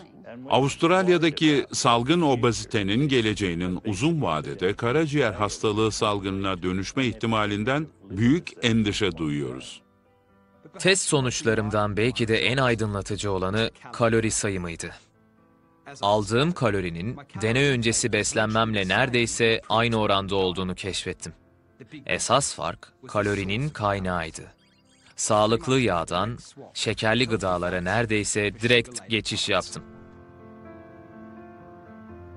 Toplam kaloriye de baktım ve çoğunlukla önceden yediklerinden daha az oranda çıktı. Eskiden yapılan kalori ölçüm yöntemlerinin sanırım yeniden gözden geçirilmesi gerek. Bu kalori sayımı ve aşırı takıntı ve bu bizim hatamız. Bundan ben de sorumluyum. Çünkü 30 ya da 40 yıldır yaydığımız mesaj bu. Ama ciddi anlamda bunu telafi etmeliyiz. Ve Damon da bunun canlı kanıtı. Sorun kalori değil. Kalorinin kaynağı. Sorun kalorinin nereden geldiği. İşler senin için nasıl bu kadar kötüleşti şaşırıyorum. Gerçekten şaşırıyorum. Sadece 60 günde bu kadar kilo almak, kaloriyi pek artırmadan, abur cubur yemeden bu kadar değişim yaşamak ilginç. Belde 10 santim ateş, vücutta 8,5 kilo fazlalık. Karaciğer yağlanması başladı. Siroz olabilir. İnsülin direnci başlayabilir. Bu gerçekten felaket olabilir yani. Bunu demek istiyorum.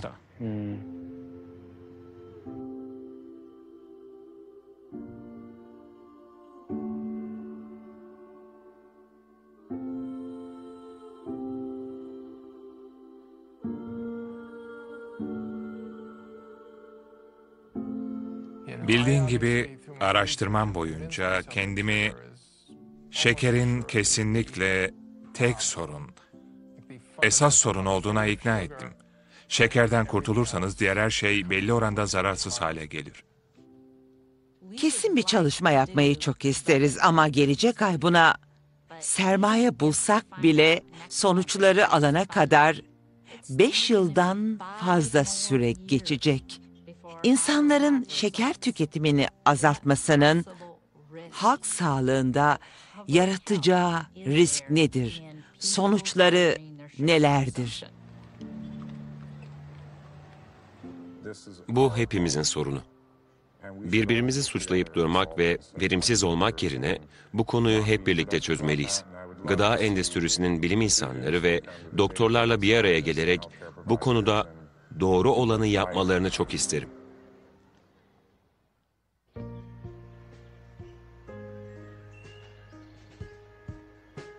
Şekersiz geçen ilk haftam pek de eğlenceli değildi. Açıkçası sigarayı bırakmaktan pek de bir farkı yoktu. Başım ağrıyordu, karamsar bir haldeydim. Uyku düzenim bozulmuştu. Gece boyunca yatakta dönüp durdum. Sonra çok erken kalktım. Kalkar kalkmaz da canım şeker istedi. Şeker yemek istiyorum. Canım acayip tatlı çekiyor. Biraz zorlanacağımın ilk işaretlerini görüyorum. Ama önceki tecrübemden biliyordum ki bu durum hep böyle gitmeyecek. Ve nihayetinde hepsine değecek.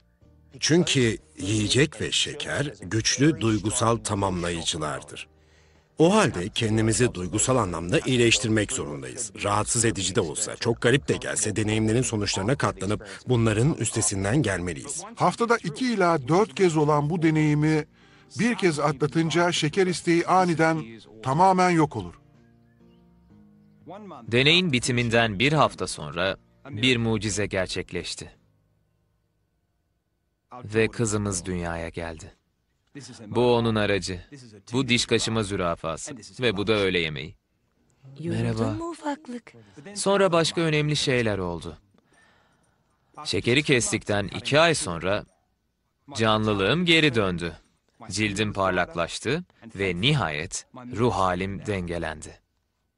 Sırf zihinlerini toplamak adına şekeri kesen yüzlerce kişi tanıyorum.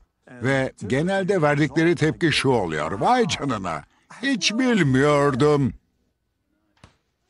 Kiloma dair yaptığım tek şey deney öncesi beslenme şeklime dönmekti. Mısır gevreği ve yağsız yoğurt yerine pastırma, yumurta ve çiğ avokado ile beslendim. Atıştırmak için müsli bar yerine fındık ve peynir yedim. Yağ için kırmızı et ve balıkla akşam yemeğinde bol yeşil sebze yedim. Çok az egzersizle 6 kilo verdim. Hormon engelleyici fruktozu beslenmenizden çıkardığınız zaman iştah kontrolünüz tekrar çalışıyor ve kilonuz azalıyor. Şeker yerine sağlıklı yağ yediğim için yeniden tok hissettim ve çok yememe gerek de kalmadı. Sonuçta alışverişte deneyde ayırdığım meblağ şimdikiyle aynı. Süpermarkete girdiğinizde hemen sağa veya sola dönün. Böylece ürün reyonuna girmeyip ortadakilerden kaçınmış olursunuz. Ortadakiler çok kalorili ve az besleyici olanlardır. Bu durumu tersine çevirmeliyiz. Ama asıl şaşırtıcı olan şey bütün kan testlerimin normale dönmesi oldu. Yani artık kalp rahatsızlığı riski de yok, yağlanmış karaciğerde. Bence en önemli mesaj şudur: karaciğerin yağlanıyor. Sadece o kadar diyemeyiz. Yağlı kalmaya devam edecek. Beslenmenizden o içecekleri ve fruktozu çıkarırsanız durum kolayca tersine dönebilir. Yani demek istediğim, su gerçekten iyi bir içecektir. Evet, aslında damak tadımın sevgilimin şekersiz yemeklerine alışması zaman aldı. İlk birkaç hafta tatları çok yavan geldi. Ama sonra taze gıdaların tüm tadını yeniden keşfettim. Sadece 5 gün. Beslenmenizden size göstereceğim ürünleri çıkarmanızı istiyorum. Sadece 5 gün. Size söz veriyorum. Kendinizi daha iyi hissedeceksiniz. Benim için bunu yapar mısınız? Bir deneyin. Çünkü ben size yardım etmek için buradayım. Siz de kendinize biraz yardım edin. Beyaz şeker, şekerleme, pasta, dondurma... Amerika'da kısa süre önce erkeklerin günde 9 çay kaşığı, kadınlarınsa 6 çay kaşığı şekeri aşmaması tavsiye edildi. Avustralya'da ise şimdilik buna benzer bir tavsiye bulunmuyor. Çikolataya bayılıyorum. Her gün küçük bir parça çikolata yerim ama ben dikkatliyim. Ve eğer fazla tüketirsem neler olacağını biliyorum. Ama benim için şekeri tamamen kesmek daha kolay oldu. Buna şeker açlığını yaratan yapay tatlandırıcılar da dahil. Güzel olması için tatlı olması gerek düşüncesini güçlendirirseniz, iyi gıdanın ne demek olduğunu asla anlayamazsınız. Kızımın sağlıklı ve mutlu şekilde büyümesini, değerli vaktini kalori hesabına ya da aşırı kilosuna takılmadan geçirmesini istiyorum. Eğer çocuklarımızı eğitirsek, belki de bizim neslimizin yaptığı hatalardan kaçınabilirler. Meyve ve sebzeyi öğününüzün en önemli parçası yapın. Çocuklarınıza sebze ve meyveyi sevmeyi öğretin. Her ebeveynin şunu çözmesi gerek. O harika besinleri nerede bulabilirsiniz? Hem süper yiyecekleri çocuğunuza yedirip hem de kan şekerini yükseltmeden lezzetli hale getirirseniz, onlar da oturup ders çalışır ve zekalarını kullanabilirler. Ve bu çok akıllıca olur.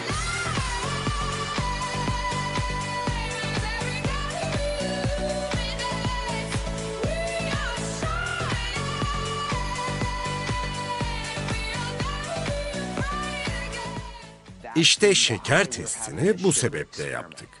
İlerlemek için doğru yolun şeker olmadığını öğrenmek durumunda kaldık. Günümüz sağlık sorunlarının tek suçlusunun şeker olduğunu kesinlikle düşünmüyorum. Ama gıdalarda çok kullanıldığı için tüketimini azaltmak iyi bir başlangıç olabilir. Şeker şeytan değildir. Ama ondan kurtulduğunuz zaman hayat çok daha güzel olur. Bu deney bana rafine şekerin ve aşırı fruktozun milyonlarca insanın sağlığına ciddi zararlar verdiğini kanıtladı. Tartışmalar alevlendikçe ve gıda endüstrisi bu mesajı engellemek için dişini tırnağına taktıkça çelişkili gıda tavsiyelerine maruz kalacağız. Benim için kanıt sadece pudingte, 10 çay kaşığı şekerlisinde.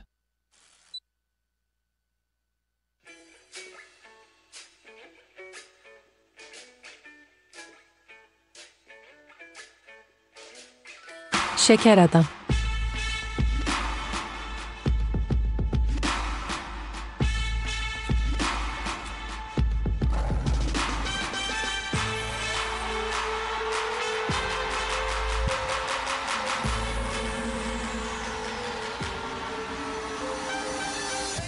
Merhaba millet. İzin verin kendimi tanıtayım. Market reyonunuza sevgimi yayarım. Tadım süperdir. Öyle uçururum ki seni daha fazla almak istersin. Ürünlerimi çocuğunun göz hizasına koyarım ki çıkmadan bir bakayım dersin. İnsanlar size diş çürüttüğümü, şişmanlattığımı söyleyecek. Ama bunu boş verin. Üstünüzü çıkarın ve çikolatalı muz sıpasına kendinizi bırakın. Oval şeker çok seksi. Her üründe geliyor tatlı hissi. Bu çok güzel. Biraz daha alabilir miyiz? Tabii ki kızlar. Beyaz kahverengi ham var. Şeker. Şeker. Dostum değilim, sakızda gelirim. Koşarken çiğnemi. Şeker. Şeker. Tadımlığım çok tatlıyım. Emzini bırakınca yanına uğrarım. Sabah uyandığında biraz aksiysen içinde olduğum şeydendir. Çünkü mısır gevreğinde gizliyim. Yoğurdunda da pusudayım. Ama var bir sırrım, sana söyleyeceğim. Hem de kullanabilirsin anında. Benden 60 çay kaşığı var bir bardak meyve suyunda. Bazıları der ki Bay Şeker takılır. Sadece parlak renkli ürünlerle. Ama kristallerimi yayarım tüm gıdalara. Hem gerçeği saklıyor şirketler de. Kolada granola, makarna sosundayım, bezelye püresi, peynir ve bayır turbundayım. Konserve meyve, çorba hatta sabundayım. Bay Şeker sever tamamen doğal sözünü beyaz ekmek, mısır cipsi, muffin mix, et suyu, mayonez, satay, bebekler için mama, gençler için kızartma fasulye ve enerji içeceğindeyim. Ve pembe olan her şeydeyim. İtiraf edeyim, hamburger ekmeğinde gizliyim. O arsız mısır şurubu eğlencemin üstüne kondu. Müsli barlar, hatta bazı prolar ve bir düzine marmelatla bal. Her yerde. Sana bağlılığımız yüksek seviyede. Sen yokken hepimiz oluruz hasta. Bu yüzden benden bir kaşık yardımcı ilacı yutmaya. Şeker! Şeker! Şeker! Şeker! Koy beni kahvene! Benden çok var karamelinde. Canlanırsın benden yersen. Beni bir de kahverengi denesen. Para yerine ben seçiliyorum. Çocuklarınız için geliyorum.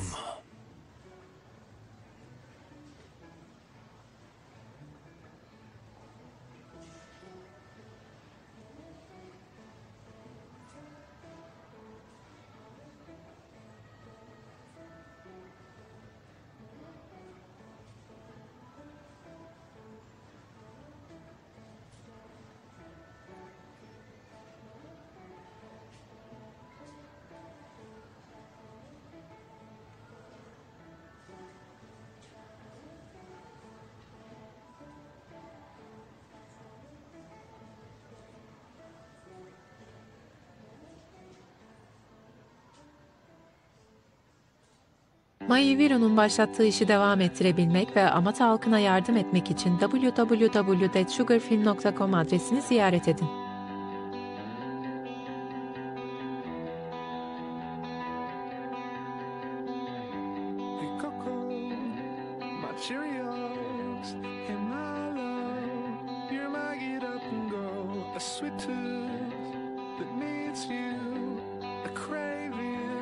So sweet that you could go inside a pinata.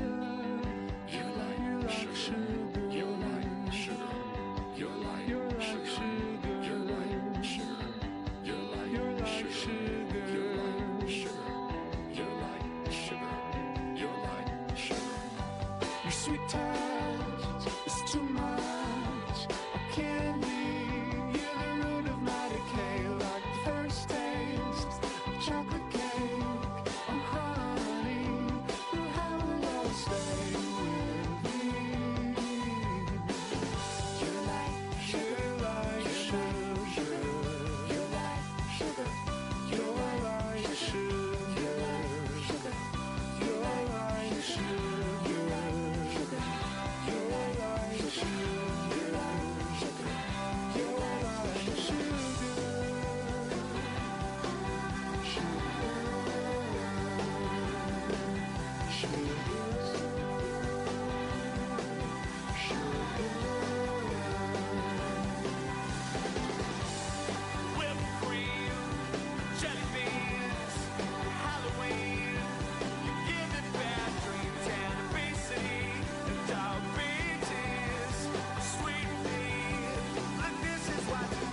sugar.